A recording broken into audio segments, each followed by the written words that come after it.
Did you know that a commonly cited finding in retirement planning circles is that 84% of people die with more wealth than when they entered retirement?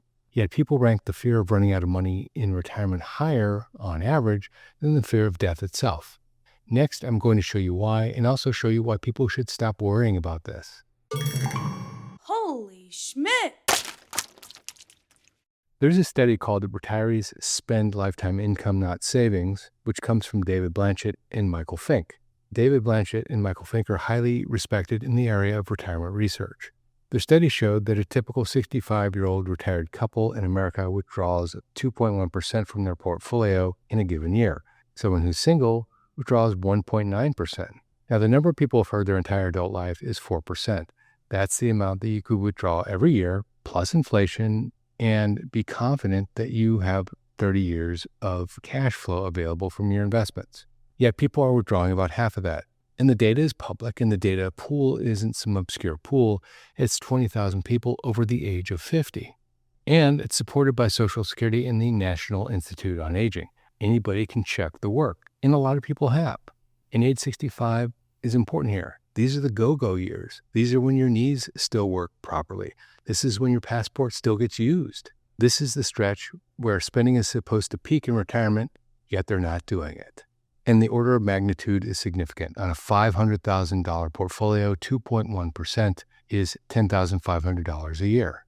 At 4%, that's $20,000 a year. That's $9,500 difference in spendable money. And the research's conclusion, households aren't going to change. They're going to continue to underspend even though they don't have to. So why is this happening? These are not careless people. They save diligently for 30 or 40 years, and they know how much they have in their account, and they can do basic math. The answer is they're afraid, even though overwhelmingly the evidence suggests that they don't need to be afraid. In the 2026 Allianz Life Retirement Study, 67% of Americans said they were more worried about running out of money than about dying. Not the diagnosis, not the funeral, the money. That figure was 57% in 2022, so it's gone up 10%. And it shows up in their behavior. In the 2024 Protected Retirement Income and Planning Study, 2,516 people between 45 and 75 were surveyed. 46% said spending their own savings gives them anxiety. It's not a fear of a market crash. It's not a fear of losing money. It's a fear of spending, something that is completely in their control. So two facts sit side by side. Fact number one, people are afraid of running out of money. And fact number two, they're spending half of what they could be spending from their retirement investments. And here's the data point that explains it all, the 80-50 data point. Blanchett and Fink didn't just measure how much people withdrew. They separated where the money came from, then measured how much of each source actually got spent. Approximately 80% of income gets spent, but only 50% of investments get spent. Income, by the way, is defined as lifetime income. It's Social Security, it's a pension, perhaps it's an annuity. The person receiving the money makes no decisions about it. It just arrives on time. Savings is the IRA, the 401k, the brokerage account. That's the balance. It's the same dollar, same purchasing power, same grocery store, yet people spend 80% of one and 50% of the other. And to be really clear, this is not a math problem. It's a category problem. Your brain separates the money into two different categories. Now, you've probably seen somebody do this. When their Social Security payment comes in, or their pension payment, or whatever immediate cash flow payment they have coming in, they spend it immediately. They don't even think about it. But they agonize for months on a $4,000 trip with a $700,000 IRA balance. And that trip they've wanted to take since they were 30 years old. The money value is identical, but the permission is different, so they spend differently. And there are three reasons this happens. One of them is not a mistake. The first is complexity. A pension check asks nothing of you. Your Social Security payment asks nothing of you. But taking money out of an IRA or a 401k, you need to determine whether that's the right amount or not. Is the market behaving? Is it moving in the direction you expected? Are you taking out too much? What about inflation, taxes? How long are you going to live? These are the complex issues that people think about when they're taking money out of an IRA. Blanchett and Fink make that point directly. Spending from savings is a much harder decision than cashing a check, and hard decisions get postponed. The second issue is that nobody ever handed you a permission slip. You were told for 40 years, save diligently, save diligently, save diligently. Now that 40-year period is over and it's time to harvest, yet no one has told you that's okay. So people keep doing what they were trained to do, nurturing and protecting that retirement account. And the third one, probably the most honest one, is that caution is the correct way to proceed. People rightly conclude that they don't know how long they're going to live. If someone thought they were going to live to 73, they'd make different decisions than if they lived to 93. But no one gives you an expiration date. Guaranteed income covers that gap, but a portfolio does not. So the answer is not that your caution is a personal hang-up. Some of it is doing real work and protecting you. But some of it is prohibiting you from having a better retirement. Gang, how prepared are you for retirement really? What we found on this channel is that a lot of people think they're more prepared than they really are. That's why we put together the Retirement Readiness Quiz. It's 15 questions, takes 2 minutes to fill out, and at the end you'll get a 12-page report with your results emailed to you instantly. If this is of interest to you, go to holyschmidt.com/quiz, take the quiz, and get your report. You'll also be added to our list and get tips, tricks, and other information 2 or 3 times a week. In order to help you make a better decision on this point, I'm going to help you get clear on the issue using my 2 favorite twins, Callum and Marvin Miller, and an honest answer to this question.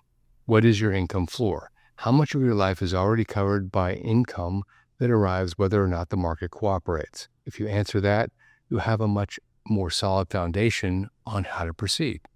And the study gives us a way to see it. Take households between ages 65 and 69 and savings of between $100,000 and $500,000. Sort them by how much guaranteed income they have. Households with guaranteed income of $50,000 withdrew 6%. Same ages, similar balances, more than double the withdrawal rate. The only thing that changed was the floor underneath them. Callum and Marvin Miller are both age 67. Both are retired. Both have $300,000 saved in the same funds at the same investment firm. From the statements alone, you couldn't tell them apart. Callum spent 31 years working for the county. He has a pension. Between the pension and Social Security, $55,000 lands in his account every year for life, regardless of what happens to the market. Marvin worked for 3 different private firms and receives about $30,000 a year from Social Security. According to the research, Callum's group withdrew about 6% of the account balance every year. That's $18,000. Marvin's group, the one with Social Security alone, withdrew 2.7%. That's $8,100. Callum has more income and spends 6% of his $300,000. Marvin has less income and spends 2.7% of his $300,000. On a percentage basis alone, you would think that Marvin spends at least 4% or 6% like his brother because he needs it more than his brother. However, both of them are behaving correctly. Callum's 6% is sitting on top of his $55,000 pension and Social Security payment. The pension and Social Security payment cover his floor, his mortgage, his groceries, his utilities, his Medicare premiums. All of that is handled before he even touches his savings. Even at 6%, his $18,000 withdrawal is less than his guaranteed income. Marvin's $300,000 is sitting on top of his Social Security, so he has less cushion. His $300,000 is the new roof. It's the new transmission. It's the long-term care costs later in life. That account is his entire buffer against everything. But that habit has a price, and that's about $9,900 a year. Over a 20-year retirement, that's close to $200,000 that Callum earned, saved, paid taxes on, and never used. So before you do anything else, figure out what your floor is. That's your Social Security, your pension, your annuities, anything that's consistently coming in that you can spend. Once you do that, put your fixed monthly costs next to that number so that you can determine if you have a shortfall or if you have excess.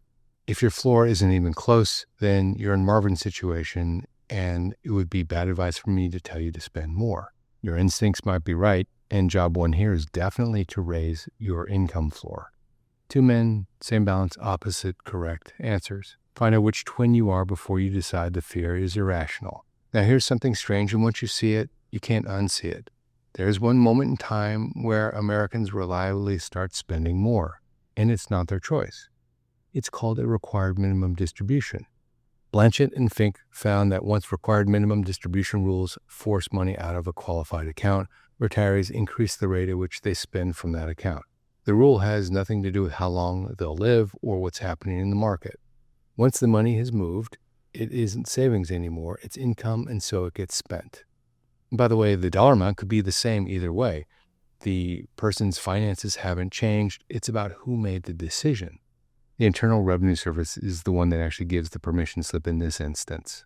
At 73, if you were born between 1951 and 1959, or at 75, if you were born in 1960 or later, the federal government finally tells you that you are allowed to spend your own money. And people listen. They listen to the IRS in a way they will not listen to themselves, which raises the obvious question. Why are you waiting for the IRS to tell you it's okay to spend? You don't need a federal statute to tell you when to move money from an account you own to an account that you spend from. You can build the mechanism yourself at age 62, at age 65, or age 68 as an example. You can manufacture the conditions that make you feel allowed to spend. Now, there are 4 ways to write yourself this permission slip that Social Security and pensions hand out for free. First, pay yourself a paycheck. Set up the same amount to come out every single month from your fixed investment account to your spending account. The entire problem is that a withdrawal feels like a decision, so make the decision once, in January, and never again. Now it just shows up. Now it looks like income. You've just converted savings into lifetime income without buying anything. Second, label the money. Have the money arrive in an account with a specific designation. The travel account, the grandkids account, the new roof account. When money has a name, it feels like you're following a plan instead of breaking it. Now, this may sound too simple to matter, but it works because the problem was never a mathematical problem. Third, stop looking at the balance and start looking at the amount that you're receiving every month. The balance is where the fear lives. A $700,000 statement invites you to imagine it going to zero, but $700,000 does not describe your life. What describes your life is what it produces every month alongside your Social Security. Work out the number and let it replace the balance in your head. It's much harder to fear a number that's actually doing its job. Number 4, start before the government forces you to start. If you're age 66, your first required minimum distribution may be 7 years away. Maybe it's 9. That's 7 or 9 years where you get to test how it feels.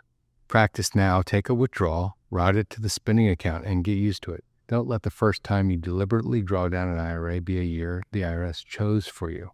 And by the way, none of those 4 permission slips cost you $1. None of them required a product. Each one of them attacks the real problem, which is the money doesn't feel like it's yours yet. So find your floor, add up your Social Security, your pension, and any annuity income, and put your fixed costs next to it. If your floor covers those fixed costs, then your caution may cost you more than it protects you. Then build the paycheck, automate the transfer, name the accounts, watch the monthly number, not just the balance, and price out delaying Social Security before you decide anything. If you like this video, check out that video, 5 expenses retirees can cut without feeling it. Also, don't forget to take my retirement readiness quiz. It takes 2 minutes, 15 questions, and you'll get a 12-page report emailed to you instantly, totally free. Go to holyschmidt.com/quiz, and you can take the quiz and get the report. This is Jeff Schmidt, and I will see you in that video right there.